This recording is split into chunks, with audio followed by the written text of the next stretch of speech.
Get ready to find your recipe for a successful real estate lifestyle from America's top expert here at Greenlight REI with your host, Lance Edwards. Well, hello, everyone. Hi, it's Lance Edwards, and welcome to today's podcast. And, I've got a real treat today. We've got the king of real estate investing, we've got Mr. Ron Legrand with us.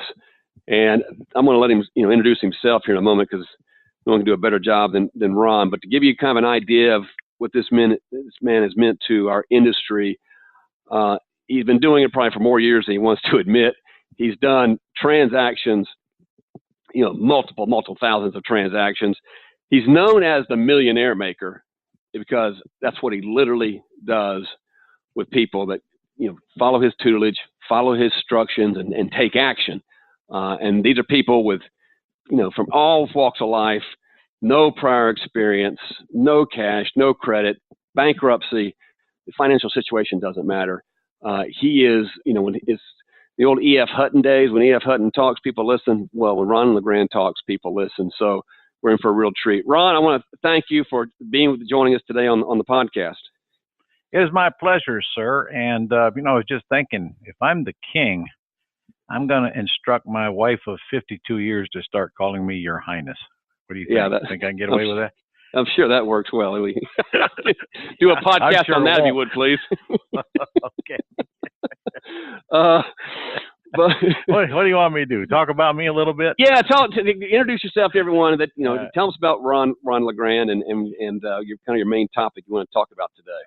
Well, Ron Legrand's been around for 36, 37 years now, still buying and selling houses without money or credit, teaching hundreds of thousands of people to do the same thing all across the country. And today we're so systemized and automated, there's just not really much left for me to do. And I still do a few houses a month sitting here on my butt and kind of feel a little guilty about the money we make today because I don't deserve it or earn it. But I'm not giving it back, just for the record. And honestly, it's kind of cool to be in the real estate business today because it's so easy that, frankly, all the grief and the myths about how hard it is and all the stuff that can go wrong are just not true. Because in my world, we operate without risk. We eliminate the risk because we don't guarantee debt. We don't write big checks. And today it's mostly about the terms business, Lance. I've done it all. Look, I've done residential, I've done commercial, I've done the small apartments, I've done the large apartments, I've done all kinds of commercial and developments and well over 3,000 houses along the way. I quit counting about 10 years ago, don't even care anymore. And I'll tell you, my favorite thing to do today is the pretty house business because it's so simple, it's so easy, it's so little grief involved in it, and all of the problems that come along with real estate are mostly gone that most people think are part of what we do today. And I suppose I'm going to have to explain what that means, the pretty house business, aren't I?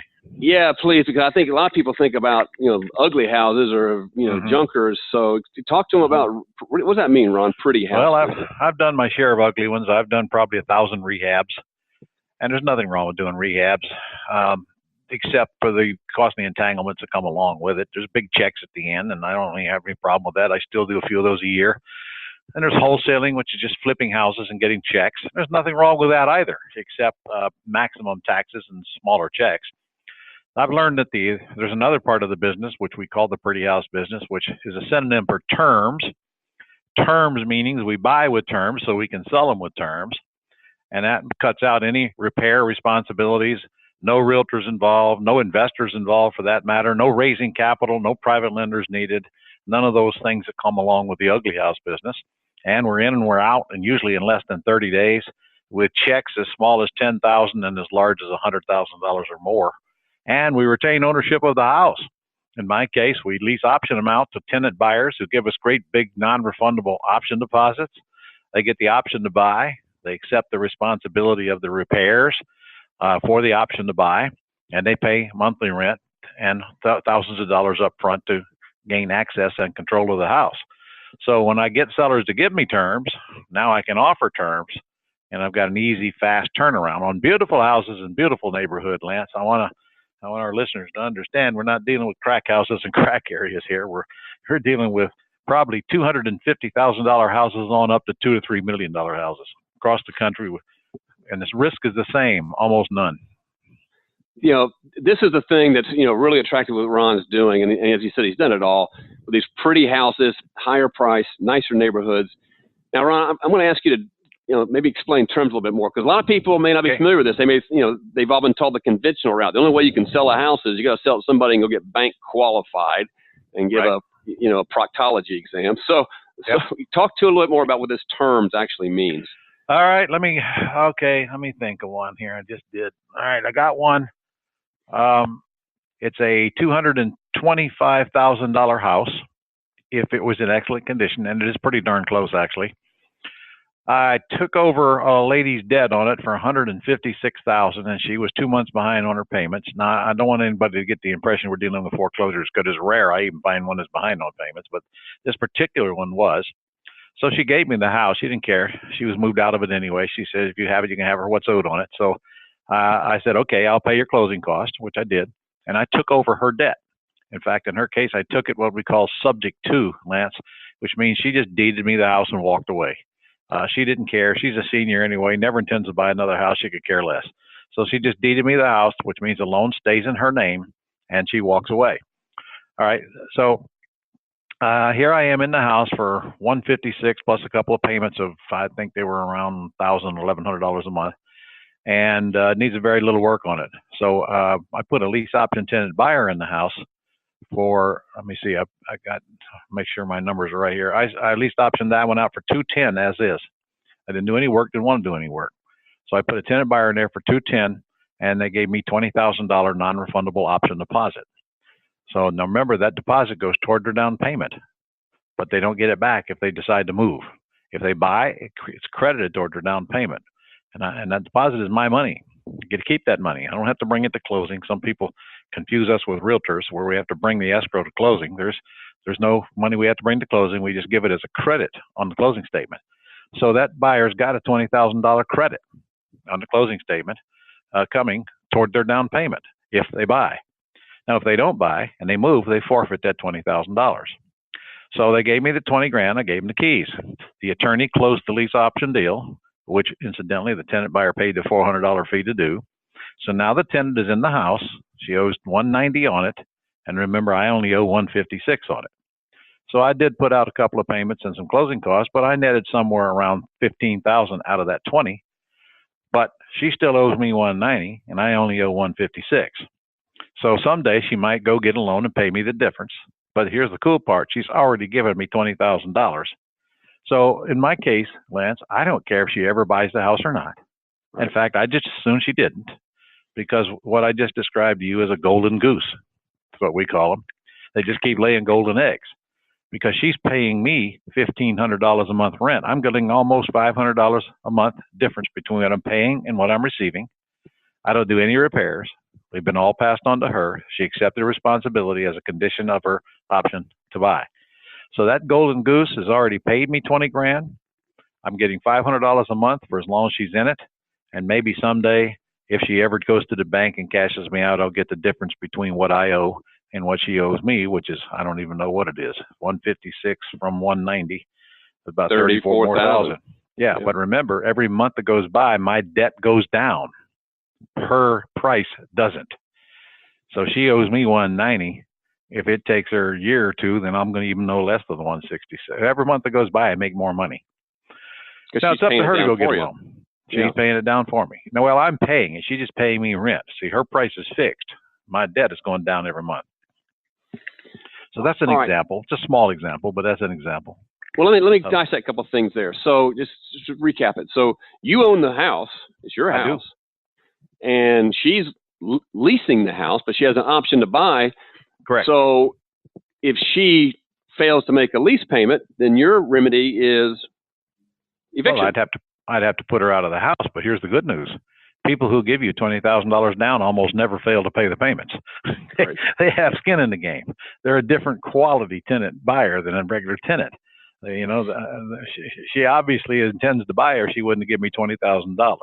And these kind of folks, now I'm not telling you they all buy, because they don't. In fact, the majority of them don't buy. I'm going to let that one sink in for a minute. The majority of them call me up a couple years later and tell me they're moving. And of course, if they move, what do they leave behind? The $20,000. and then I got to go out and do it again, collect another 20 grand. It's the pits, Lance. It's the pits. Well, that sucks. This goose just keeps laying golden eggs. All right. So this is the pretty house business. So here's a question I got to imagine some people are asking now. A couple of questions, Ron, is, where do you find these, and why would anyone let you just take over the payments on a pretty house? Well, like I said, she didn't care anymore. She didn't intend to buy another house. Now, most of the time, we actually buy them with owner financing, Lance, because sometimes people are not ready to just walk away and deed me their house. Sometimes they want to make sure I'm going to make the payments, so I'll buy it with owner financing, which either means I'm going to buy it with a deed of trust or a mortgage, depending on what state I'm in.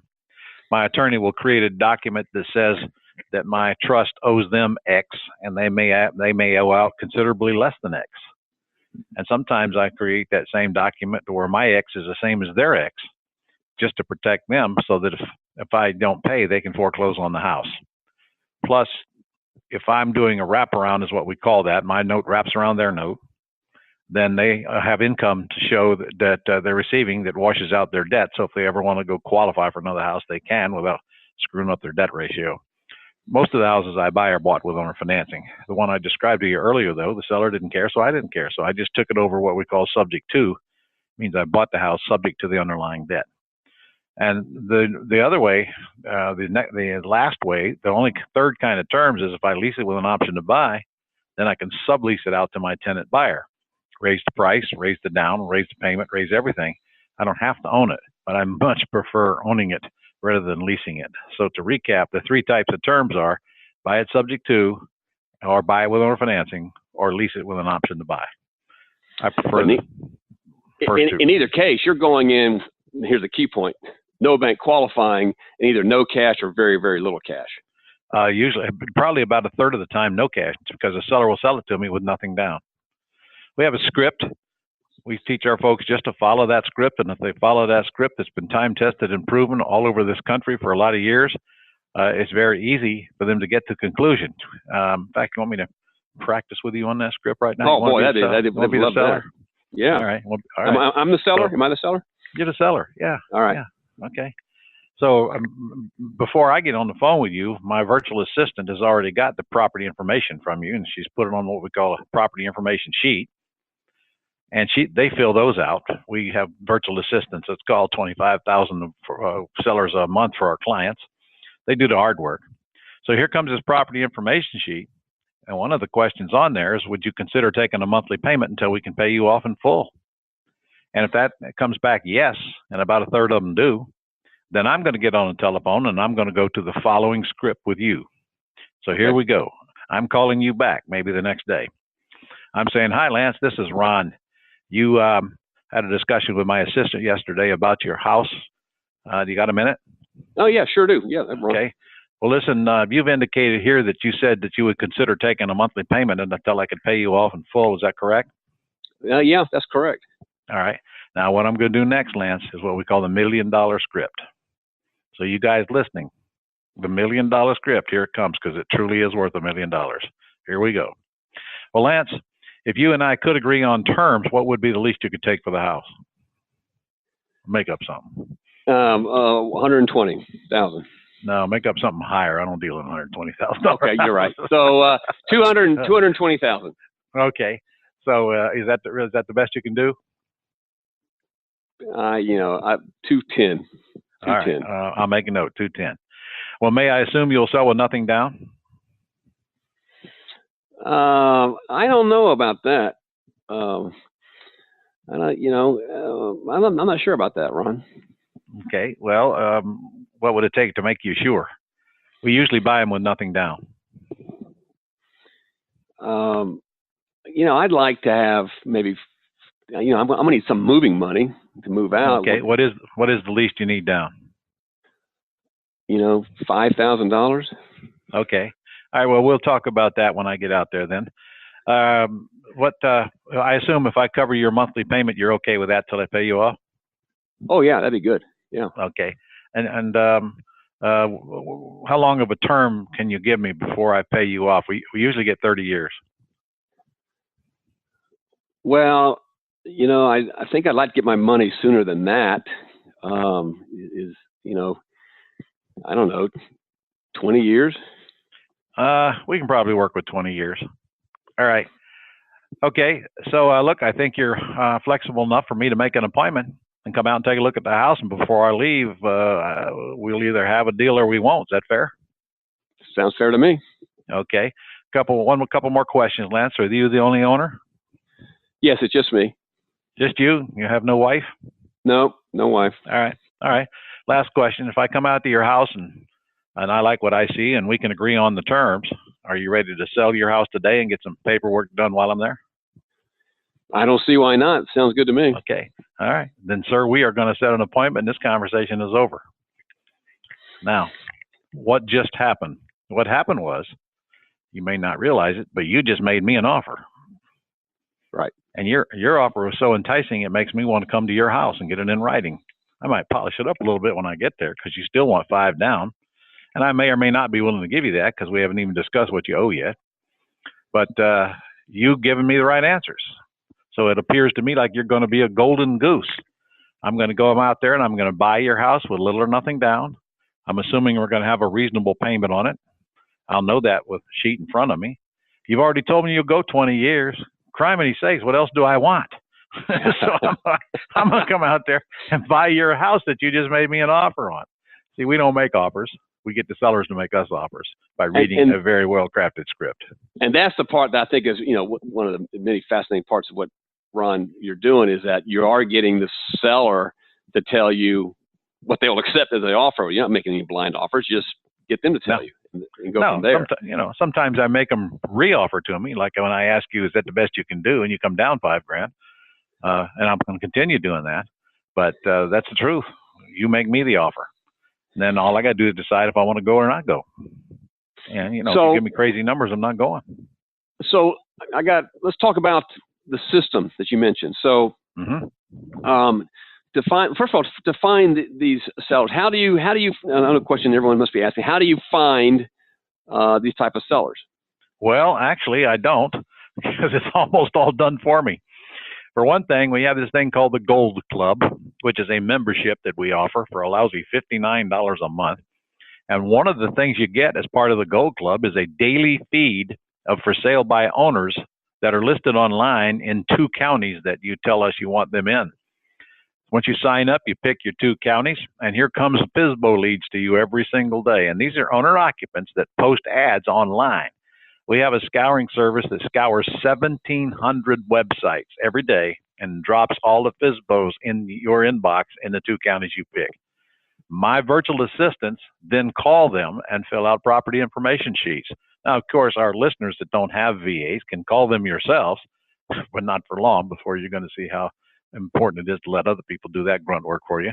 We'll do it whenever you're ready. Very inexpensive. So if my virtual assistants are calling those, here I'm going to get a whole bunch of lead sheets, as we call them, which are property information sheets from sellers who've given us the answers to the questions we need to know the answers to.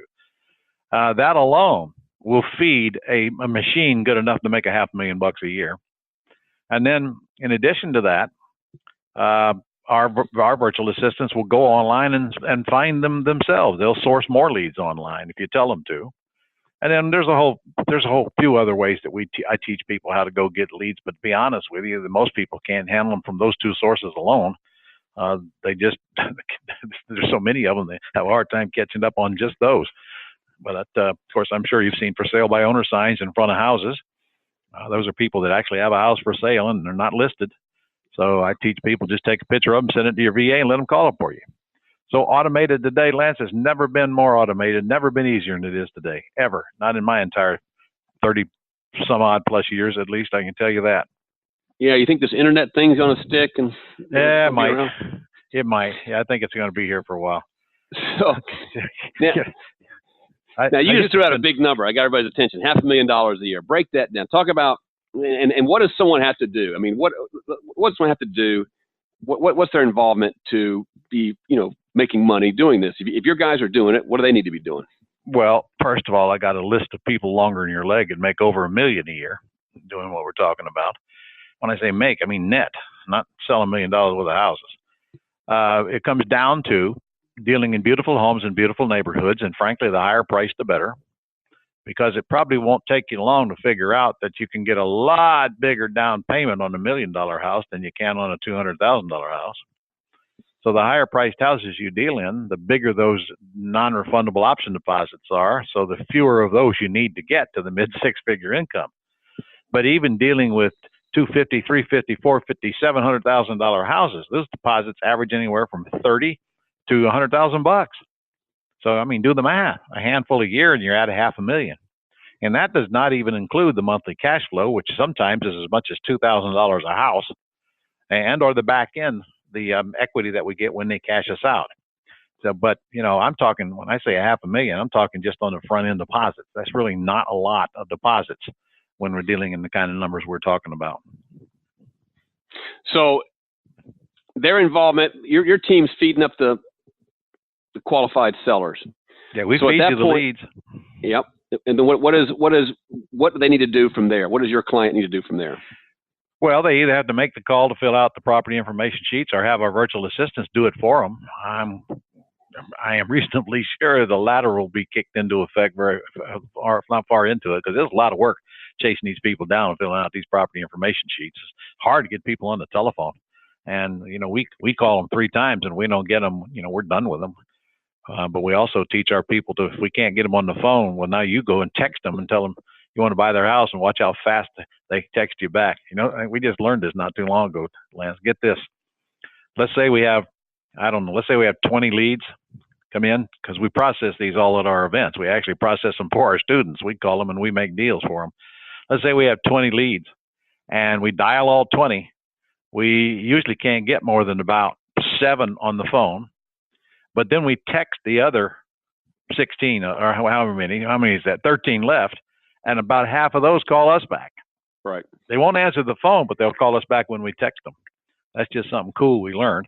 So then we're finding the same thing too, by the way, Ron. Same thing. Are you? Same thing. Yeah, that's true. So obviously, we've ramped up the number of people we can get a hold of.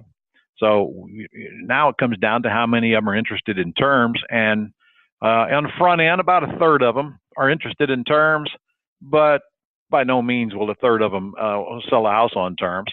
So we don't have to process more than a handful of leads, and you're going to wind up having a deal. That's the beautiful part. Do we have to make a few phone calls to get a deal? Yes. On the other hand, I always tell people, look, if you have to make 20 calls to a pre-screened lead, we don't call anybody cold. They've asked us to call, or we don't call them. If you have to make 20 calls to make $20,000 and you get 19 no's, sounds to me like that's about $1,000 a no. Maybe we need to get more no's in our life. You get more no's. Yeah. All right. So Doofus can call and read a simple script. I just read it to you. Oh, it's the power of the words, really. And it doesn't matter about your experience. It's about the words and your tonality. It takes a little while to handle a call right and not sound like you're begging and get off track and say stupid stuff, but not very long. I tell people to record their calls, record, practice, clean it up. And it's amazing how people can record their call, then play it back, and they had no idea how many of the you-knows and the uhs and the ahs they were saying. All the stupid stuff. Because you can't hear it when you're saying it. You can only hear it when you're listening back. So I tell them, play, record, practice, and then get on the phone live with some sellers after you've got it the best you can be. And you'll find some amazing results just in a matter of a couple of weeks. And then, of course, for people get into my world, Lance, we have personal mentors that'll work with them and talk to the sellers for them and screen their calls and critique their calls and doing all of those other things that need to get done along the way for a full 6 months for those who are interested enough to get help. All right. So real quick, one last thing to kind of fill the process out here, Ron. And I know you got a training coming up you want to share, but so first of all, okay, so you found the seller. We talked about that process. How do you go about finding your buyer? And then tell our listeners you have a training you want to invite them to. All right. Well, we go about finding our buyers the same way. We don't do anything. We let the systems work. Our VAs run ads online. We do have somebody put out some pointer signs here locally. That drives the calls either to a 24-hour answering service or to our website. Either way, it's all autopilot. The buyers don't ever talk to a human until we know what they've got to work with. In other words, how much money they got to put down, because honestly, if they don't pass that test, I don't care about the rest. can't get into my $300,000 house if you got 500 down and you can pay 500 a month. I need to know that you got some money.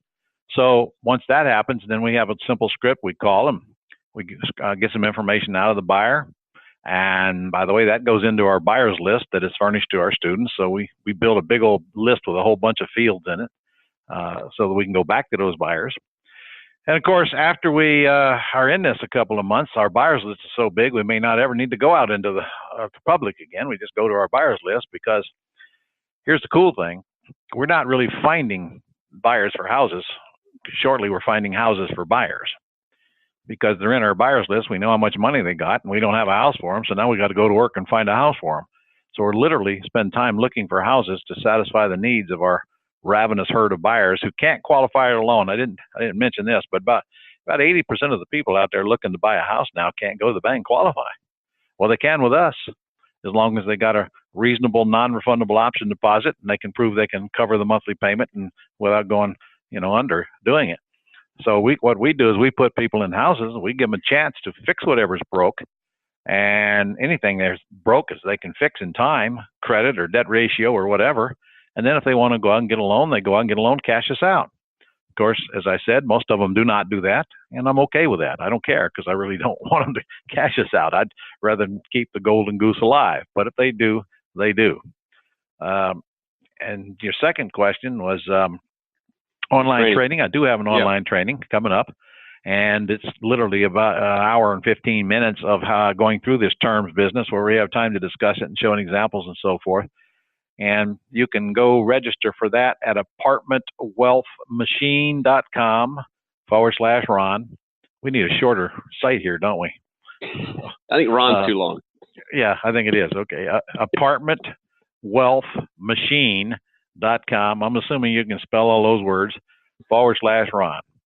Go there and you can register for that. And also, you can go there, and I think we'll probably get you my free book. I'm going to see if we can get my free book loaded there for you. It's called How to Be a Quick Turn Real Estate Millionaire in Any Economy. I'll give you that book. It's really a complete seminar within a book. Happy to do so.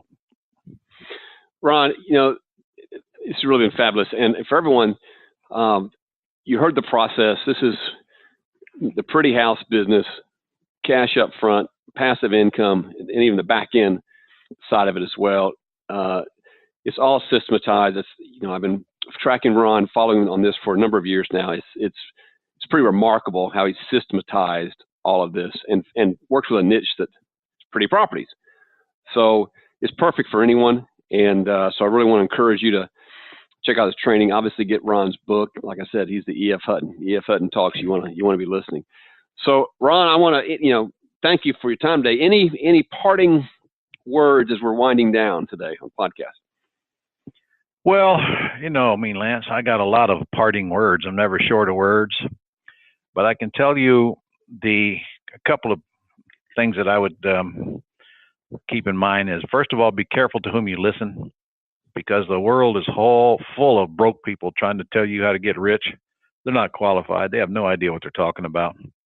Listen to the people who are actually doing what it is you think you want to do and have no dog in the hunt. And secondly, it's all about getting started. That's the hardest part of any job, is getting started. Getting started means you have to learn some basics about whatever business it is that you want to do. And then the smartest thing for you to get some help instead of trying to be doing it all on your own, which I know is a difficult thing for a man to do, because we have this thing called testosterone. And last thing we're going to do is read the instruction manual. At least that's the case for me. In fact, if it's working, Lance, it must be fixed. Wouldn't you agree? That's right. Well, you're a man too. Exactly. So, anyway, do not settle for mediocrity. Do not underestimate your worth. You're worth a lot more than you're allowing yourself to go make.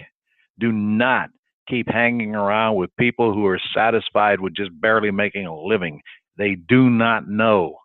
And if they do not know, they might never make a move to do better. There is so much money out here in this thing called real estate. And I'll confess, there's a lot of ways to make money today. Real estate's one of them. But I'll tell you, it served me well. And I'm going to keep dancing with the one who brung me. And real estate is not my chief form of income today, but I'm not going to abandon it because it's always been good to me. And it's also a great way to create wealth. And we haven't even discussed how to do it tax-free in your Roth IRA yet, nor will we on this conversation. But the key is movement. A little bit of movement is better than a boatload of meditation. Boy, that's spot on. And guys, take note. You know, I told you he's the millionaire maker, named the millionaire maker for a reason. He was talking about, you know, people doing $1 million a year income through this pretty house business. I've met those folks. And so check it out. Go get the free training and just follow Ron, everything he's doing, because he's one of the ones you definitely want to be listening to. That's why I invited him on the podcast. And so everyone, thank you for joining the podcast. We'll be looking for our next series of podcasts coming up, and look forward to being able to speak to you with more great educators. Take care, everyone. Goodbye. Thank you. You've been listening to The Expert with Lance Edwards. Let us now blatantly and shamelessly bribe you toward creating your own real estate lifestyle by offering you a whole bunch of free stuff. Go to greenlightreinvesting.com and get you some free stuff and this session's show notes.